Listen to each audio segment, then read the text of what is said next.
parents will opt to buy a student rental for their child's education.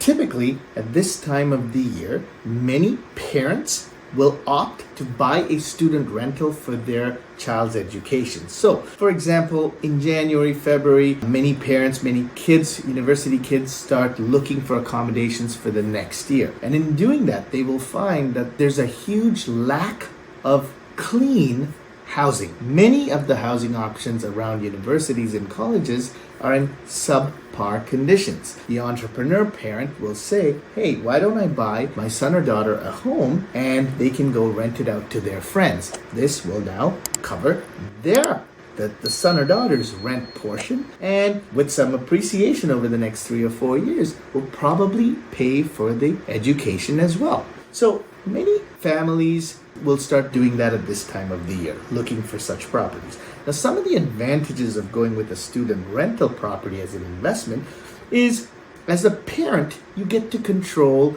who is staying in their house. If your son or daughter typically goes off and finds an accommodation with a landlord, that landlord is just looking to fill the home. They will fill it with whoever first come, first serve to that home. So they could be people who are smoking or doing drugs or parties, keeping up the volume all night, or many people coming in and out, becoming a party atmosphere.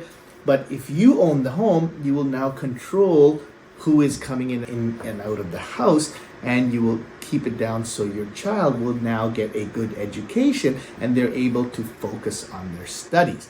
This is a huge advantage of controlling that situation.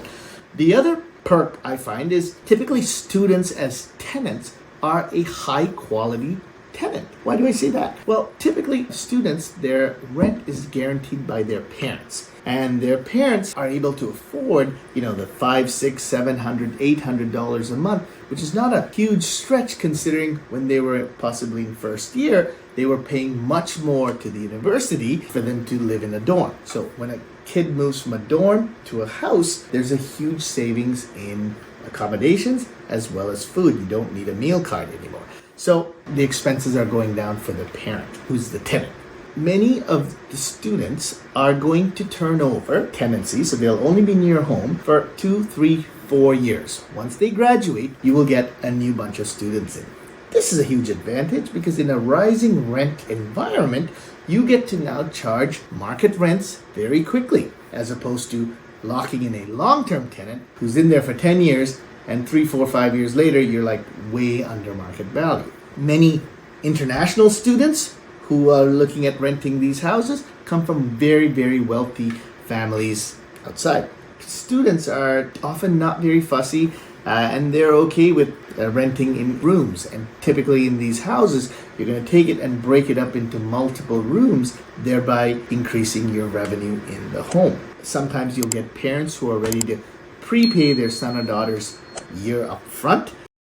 And here are some of the negatives when it comes to owning a student rental. So many people will assume that students only rent for 8 months of the year because that's the school period. However, the majority of the time you will get a 12-month lease. Now, if your home is not in that university village or whatever it's called, sure, you may have to sacrifice and end up with an 8-month lease. If your home is in a dilapidated condition, well, you're going to be the last one to get picked. So most likely you're going to be stuck with an 8-month lease. Okay, but for the most part, if you're inside of that corridor, inside of that student village as it's called, you're more likely to get a 12-month lease. Yes, you may get an irresponsible student, okay? But it's important to keep checking in on these kids. The first month they are there, it's the first month they've been set free from mom and dad's house. So maybe they don't know how to turn on the oven, take the garbage out, whatever it may be. So it's important you check in right there in the month of September or May, whenever they've moved in, to make sure they understand the rules. You may get tenants who will call you at the middle of the night and say, there's a spider in my bathtub. You get those calls.